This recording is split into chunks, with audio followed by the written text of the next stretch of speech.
What's up, my fellow nerds? This is Getting Nerdy MTG. I'm the Possum. You know, this channel was started, main thing we did is we opened products. Mostly booster boxes, sometimes some old packs. Unfortunately, had to get away from that for a little while. Starting to get back to some more product openings now. So got a little bit of a treat for everybody today. We're going to look at Ixalan. Ixalan 2017. This was right around the time I had gotten back into Magic. Specifically, this is the first set I ever drafted. Which, good thing about it as a first-time drafter was Ixalan is a very tribal-oriented set. Basically, the decks you built were going to be based around a creature type. In the case of Ixalan, you were either going to build vampires, dinosaurs, pirates, or merfolk. For whatever reason, I tended to build dinosaurs back then. Not sure why, but just fun.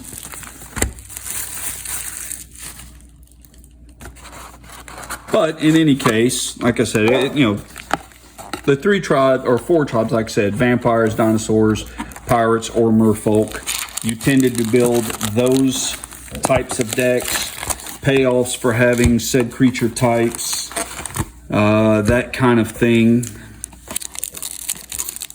Most expensive card in this set is currently Growing Rights of Ixalan. Market value, like I said, as always, these prices are going to be based on market value of TCG player.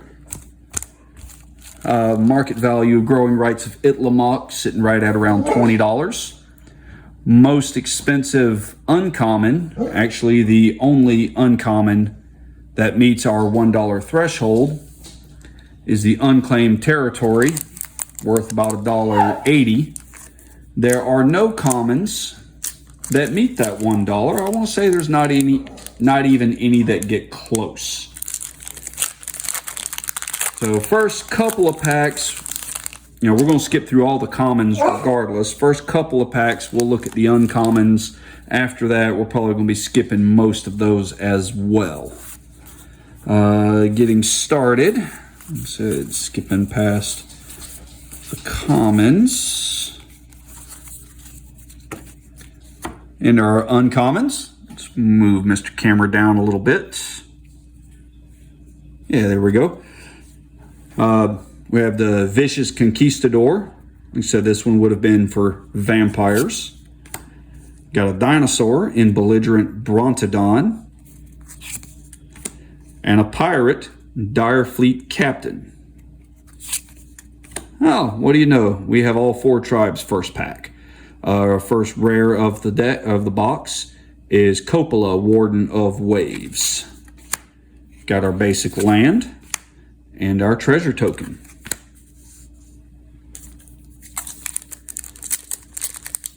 Let's see, let's go pack 2.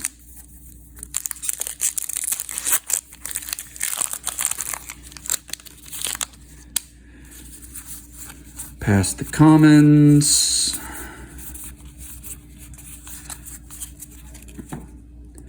For the uncommons, we have Pillar of Origins, Glorifier of Dusk.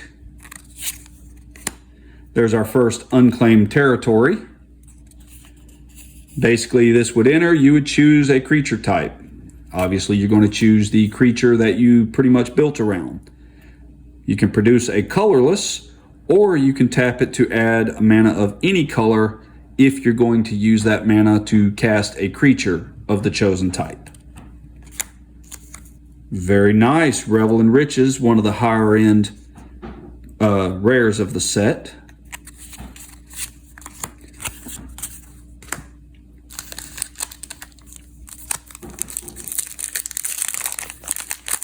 I don't think I actually mentioned at the beginning, TCG player, if you choose to purchase one of these boxes, has a market value right around $170. I paid just a hair under that, but hopefully we can get at least somewhat close to that benchmark. Got a Trove of Temptation, Otepec Huntmaster, Walk the Plank, and we've got a foil Stormfleet Pyromancer. Rare for the pack is Conqueror's Galleon.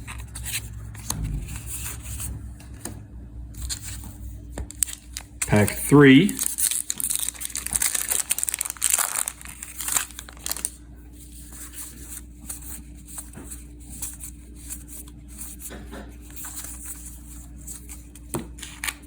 Got a Lightning Rig Crew,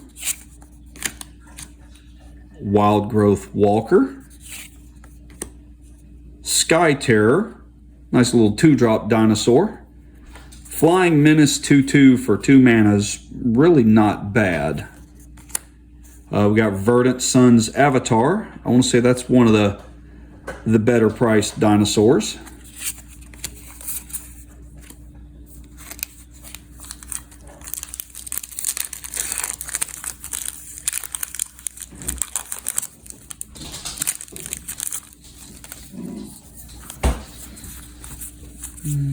Okay, through the commons. Got another Wild Growth Walker. Chart a Course.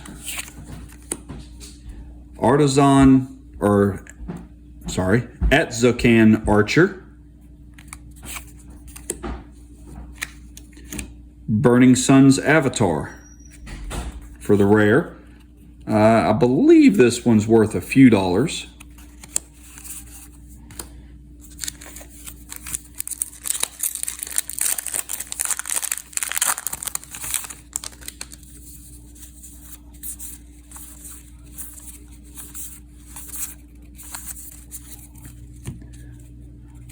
Got a Steadfast Armosaur,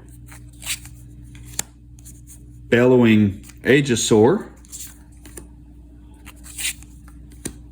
Thundering Spineback. Here you see the dinosaur payoffs. Your other dinosaurs all get +1/+1, and for 6 mana you can create a 3/3 dinosaur token with trample, which means that token is going to basically be a 4/4. Sanguine Sacrament.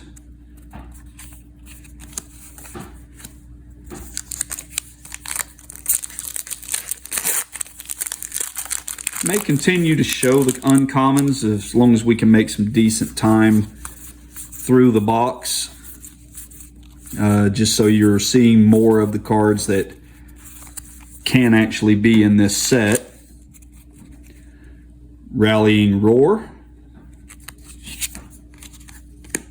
Got a Perilous Voyage. Another one of the Thundering Spinebacks. Rare for the pack is a Sanctum Seeker. Here we see one of the vampires. Whenever a vampire you control attacks, each opponent loses a life and you gain a life.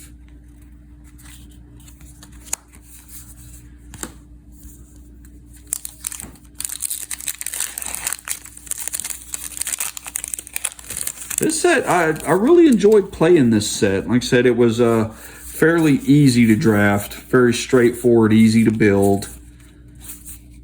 Once you get a few picks in, you kind of see which tribe you're seeing the cards for, and you can start building towards that.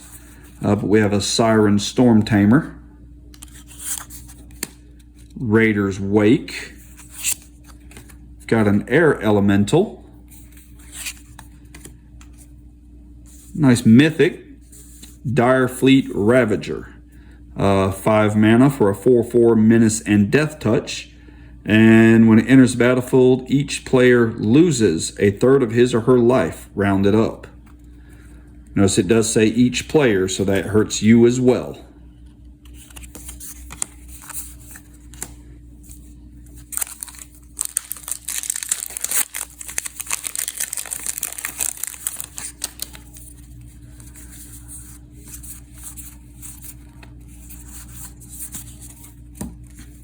Got a Grim Captain's Call. Dire Fleet Captain. Lightning Strike. Instant, 3 damage to creature or player for 2 mana. I don't think this has been errata to include any target.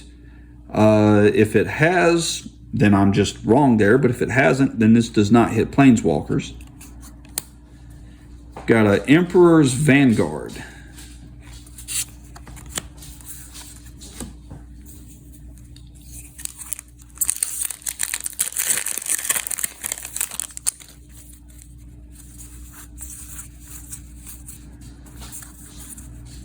Unknown Shores is pretty much nothing in value. For a second, I thought it was another of the unclaimed territories. Got a Grim Captain's Call. Drover of the Mighty. This was pretty much a staple in any dinosaur-based deck I built. Mana Dork that becomes a 3/3 that produces mana of any color is not bad at all for 2 mana. Deadeye Plunderers. Fell Flagship. And a foil, Pious Interdiction.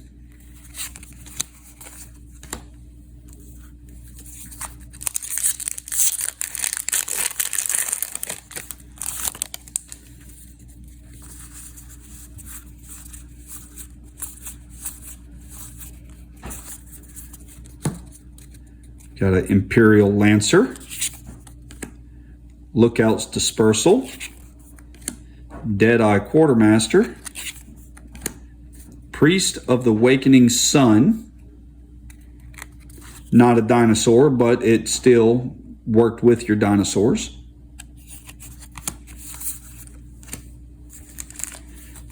See, the idea behind a tribal deck, it's not saying every card or even every creature in that deck is going to be of the given creature type. Just the cards that aren't that creature type will usually have some form of a payoff or enabler for that type. Got a Wily Goblin, Bellowing Aegisaur, Tempest Caller. Got a Shaper's Sanctuary.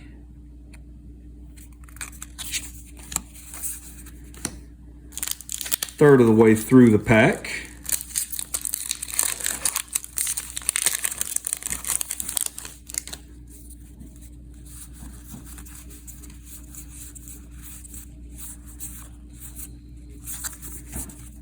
We've got a Heartless Pillage.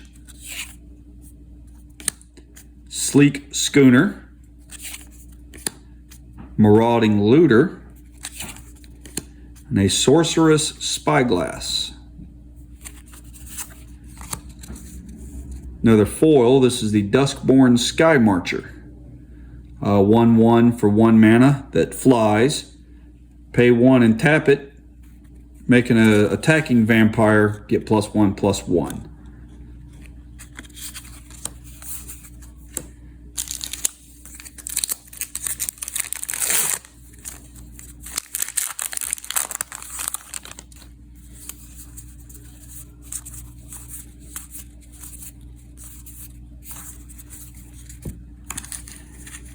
Field of Ruin for your land destruction needs. Also, this makes everyone search their library for a basic land, which comes in real handy when one of your opponents has tutored for something and said card is on top of their deck, on top of their library. You can make them search and therefore have to shuffle. Bonded Horncrest. Ixalan's Binding. Rare for the pack is the Ruin Raider.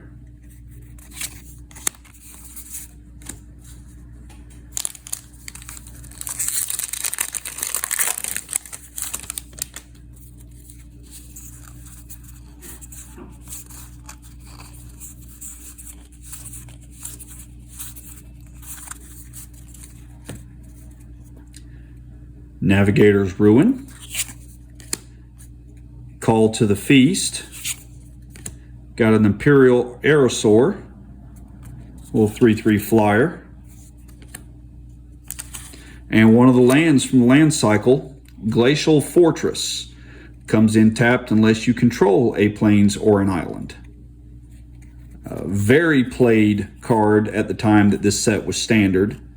I would still run it in Pioneer as well, personally.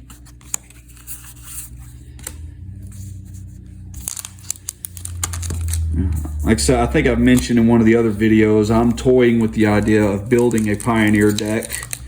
The one I build will be red-blue. So I would play the version of this that cares about having mountains and islands.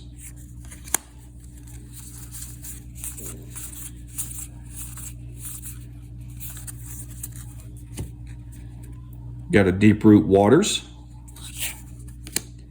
Ruthless Knave, another Dire Fleet Captain, rare for the pack, Waker of the Wilds.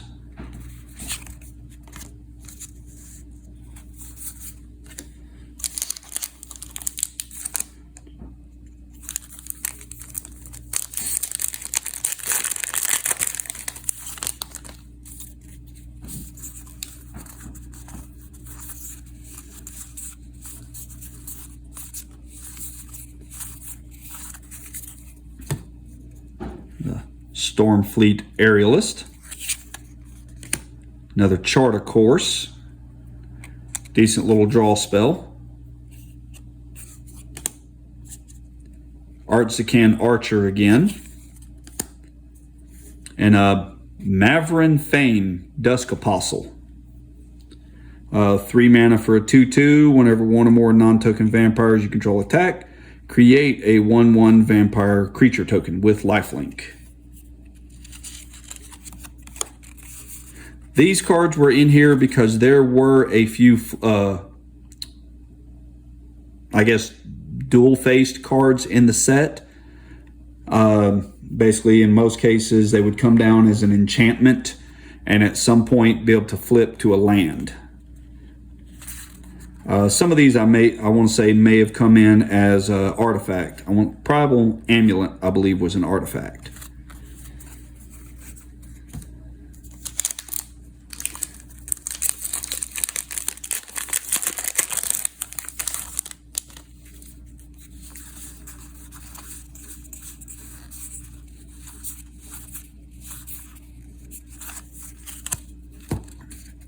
Got a Wanted Scoundrels, Field of Ruin, Merfolk Branchwalker, another Mythic Star of Extinction, 7 mana, destroy a land, and deal 20 damage to each creature and each planeswalker. That's going to kill pretty much everything on the board. Not a ton of creatures or planeswalkers that have a toughness higher than 20. Or in the case of planeswalkers, it's unlikely anyone has a planeswalker with more than 20 loyalty. So 7 mana for a red board wipe, basically. Messing up the piles again.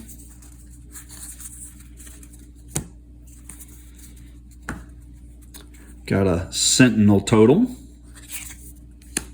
Shapers of Nature, got a Raptor Hatchling, 2 mana for a 1/1 that when it dies you get a 3/3 with Trample, not too bad.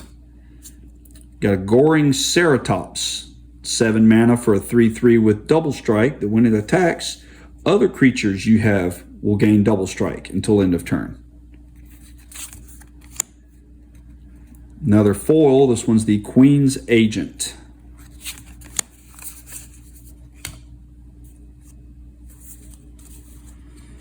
We're roughly halfway through the box.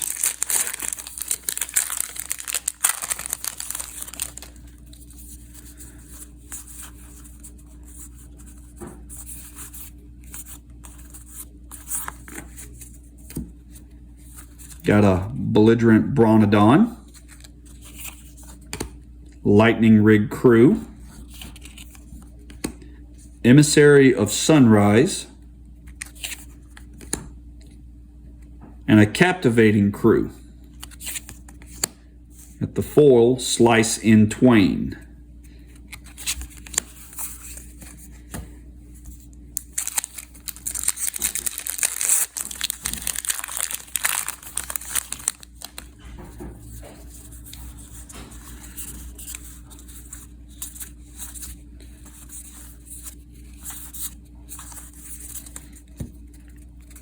And a wily goblin, who's also a pirate.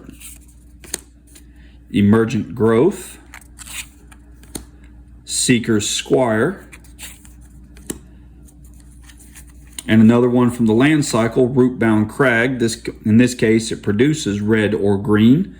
Cares if you have a mountain or a forest. So turn 1, this is coming in untapped. Hopefully anytime after that, turn 1, this is coming in tapped. In theory, at least, anytime after turn 1, this should be an untapped land.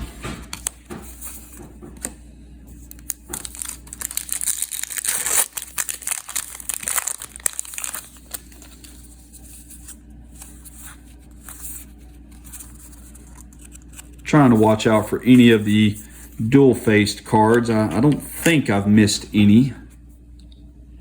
But to be honest, I kind of forgot they were in this set and wasn't really paying attention to them for the first few packs. Have a Verdant Rebirth, another Seeker's Squire, Shapers of Nature. Okay, here's one of the double face cards, Treasure Map. This in this case is an artifact for 2 mana. 1, tap it, scribe, put a landmark counter on it. 3 or more landmark counters on it, remove those counters, transform the map, and create 3 treasures. This one transforms into a land, Treasure Cove. You can tap to add a colorless, or you can tap and sacrifice a treasure to draw a card. So the idea behind these is in case you wanted to play unsleeved, you would shuffle this card into your deck with Treasure Map being marked. So if you drew this card, it was like you drew Treasure Map.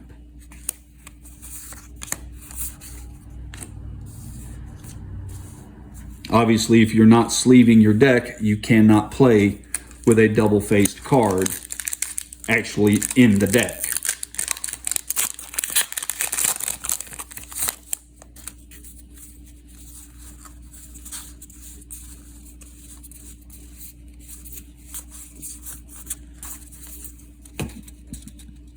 Got a Verdant Rebirth, Raging Swordtooth, Bishop of the Bloodstained. Rare for the pack is the Old Growth Dryads.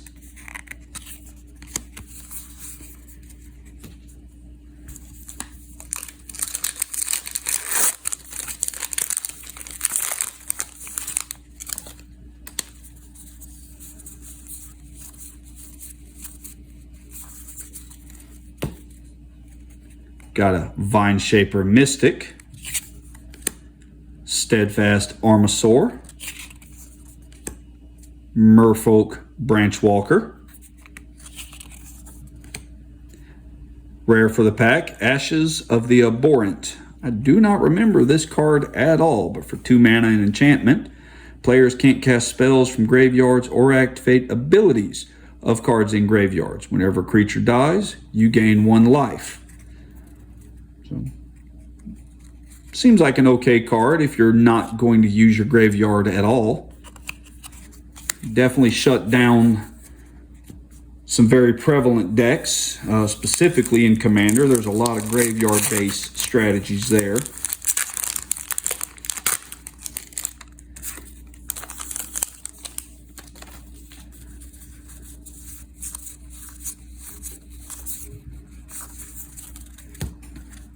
Got Dinosaur Stampede,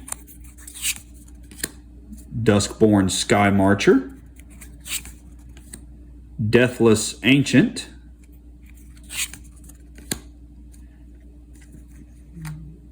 another one of the flip cards, Search for Azcanta. Flips over and becomes Azcanta, the Sunken Ruin.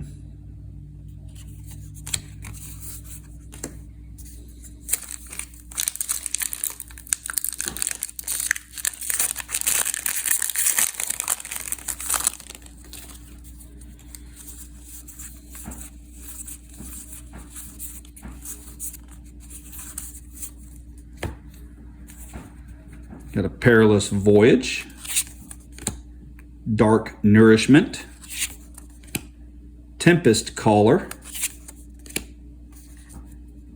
first Planeswalker of the box, Vraska, the Relic Seeker. Total of 6 mana, 4 a black and a green, 6 loyalty Planeswalker, and basically when it enters, and then once during each of your turns main phase, once during each of your turns during a main phase at sorcery speed, you choose an ability and add or subtract loyalty based on the cost of that ability. In the case of Vraska, for adding 2 loyalty, you can create a 2/2 black pirate creature token with Menace. If you manage to get all the way to where you can subtract 10 off of it, target player's life total will become 1. Planeswalkers should not be judged on their ultimate ability, because your opponents are going to do everything they can to keep that from happening. But +2 to make a creature, it's not too bad. We are about 2/3 of the way through. I said I was going to skip the uncommons, but then I'm not showing you but 1 card a pack. And we're making pretty good time with it, so I think we'll keep with it this way.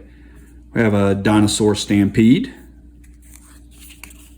3 mana, your attacking creature is going to get +2/+0 till end of turn, and dinosaurs are going to also gain trample. Bonded Horncrest. Have Ixalan's Binding. Rare for the pack is the Hostage Taker. Foil for the pack, Kinjali's Caller. Here we see another one of the dinosaur enablers. Your dinosaurs are going to be 1 less to cast, and this is a 1-drop. So as 0/3 is a pretty decent blocker early in the game. And then to make all of your dinosaurs cost less, dinosaurs are expensive creatures, so this is ramp.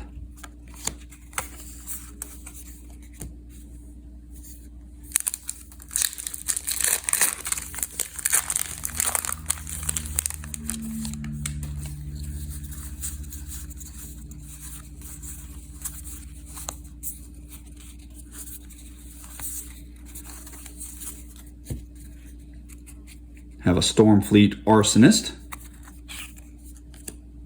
Kumena's Speaker, Raging Raptors, very, very nice, most expensive card in the set, Growing Rites of Itlimoc, 3 mana enchantment. It is legendary, so you can only have 1 of these on the field, but it enters, you get to look at the top 4 cards of your library, you can reveal a creature card and put it into your hand, put the rest on the bottom. Then at the beginning of your end step, if you control 4 or more creatures, so hopefully you're going to be able to flip this the turn that it comes down, but if you control 4 or more on your end step, transform it, and it becomes Itlimoc, Cradle of the Sun. Basically Gaia's Cradle. And actually a little bit better. Gaia's Cradle, if you have no creatures, I want to say taps for nothing. Itlimoc, Cradle of the Sun can tap for a green, or it can tap for green equal to the number of creatures you control. Like I said, it's Gaia's Cradle. Only this is a $20 card. I want to say Gaia's Cradle is about an $800 to $1,000 card. So more budget friendly. And in a perfect world where money is not an issue, in a commander deck with green that runs creatures, you would run Growing Rights and Gaia's Cradle.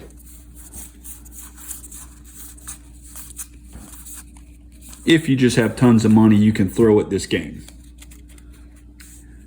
Commander Speaker,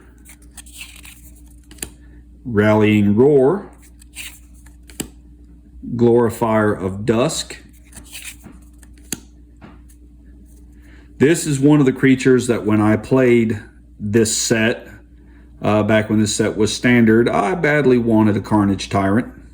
Just costs 6 mana for a 7/6 that can't be countered. Has trample and hexproof. Yeah, it's kind of hard to beat once you get them on the field. At the time, this was like a $15 card, and I just could not justify that. Plus, I was playing standard, so I would have wanted 4 of these. Another one of the flip cards for our foil, Argyle's Bloodfast, 2 mana enchantment.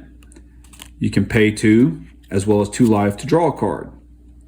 Then on your upkeep, if you've got 5 or less life, you can transform it. So let's see. You have to be almost dead to transform this. But once you do, you can either tap it for a black, or you can tap it, sack a creature, and gain life equal to that creature's toughness.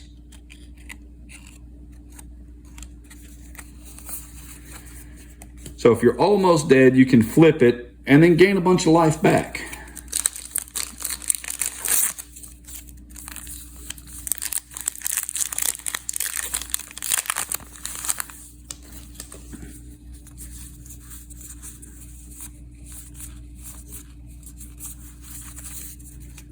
Got a Slice in Twain, another Sky Terror,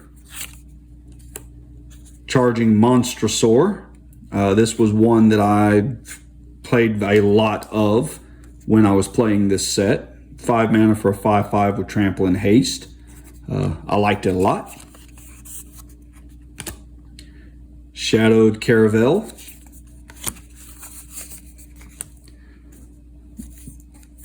I didn't really use the vehicles much back then.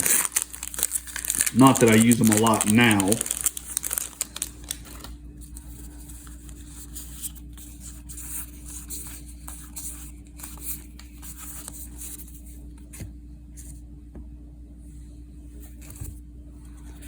Got a Stormfleet Aerialist, Wanted Scoundrels, Deadeye Plunderers.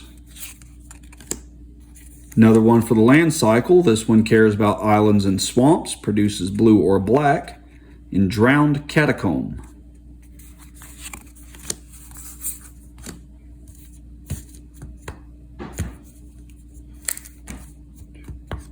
Got this pack and 4 more.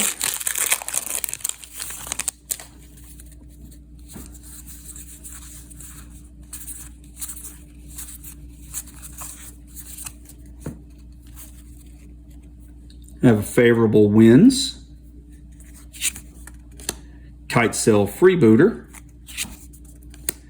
Emissary of Sunrise, rare for the pack, Tillinally's Skin Shifter.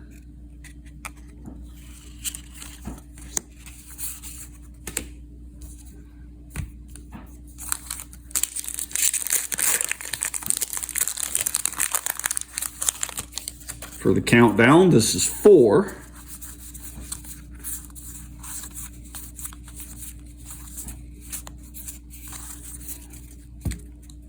The Vicious Conquistador, Marauding Looter, got another Unclaimed Territory. Let's say that makes 2 for the box. Arcane Adaptation. 3.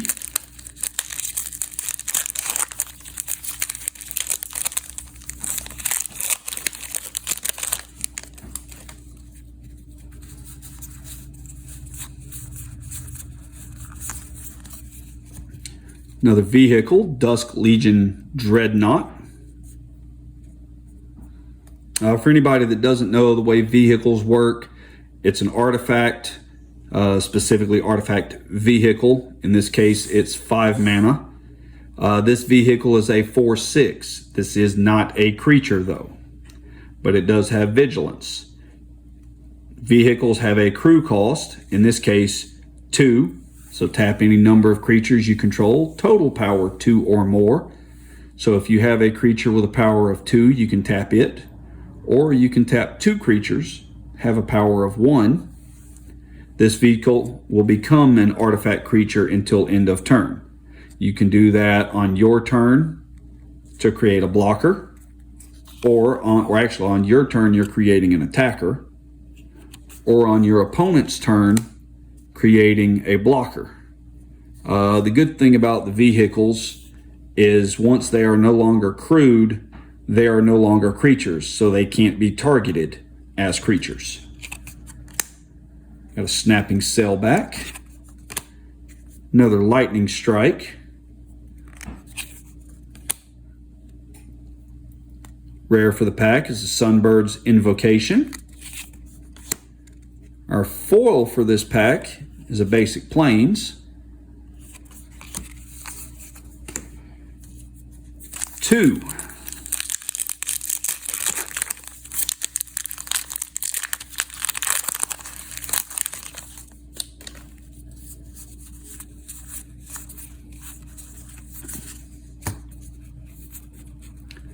Elaborate Fire Cannon. Trove of Temptation. Got a Bright Reprisal. For the rare is Daring Saboteur.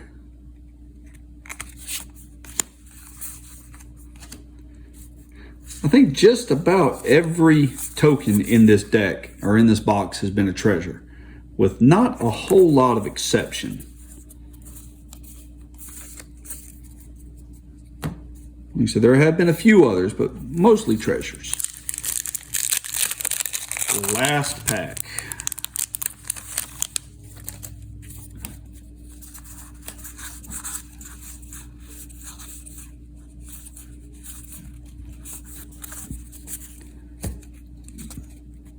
Another Elaborate Fire Cannon.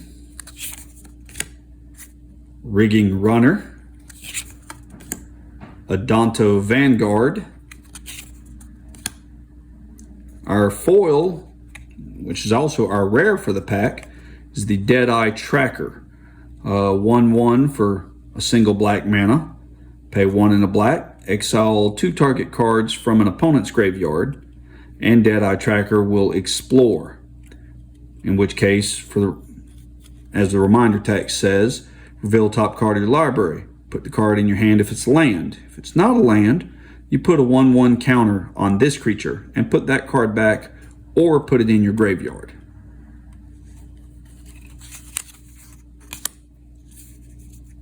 Second rare for the pack, Argyle's Bloodfast. That is it for today. I'm going to guess, I don't think we did quite as well on this one as we did the Dominaria United. Actually, no. No, I'm going to go out on a limb and say we did around what I thought we did there. We'll say this is probably in the, I'm going to throw out a value of $90, market value. Hopefully I am once again wrong. I said it's been a very long time since I played with anything from this set.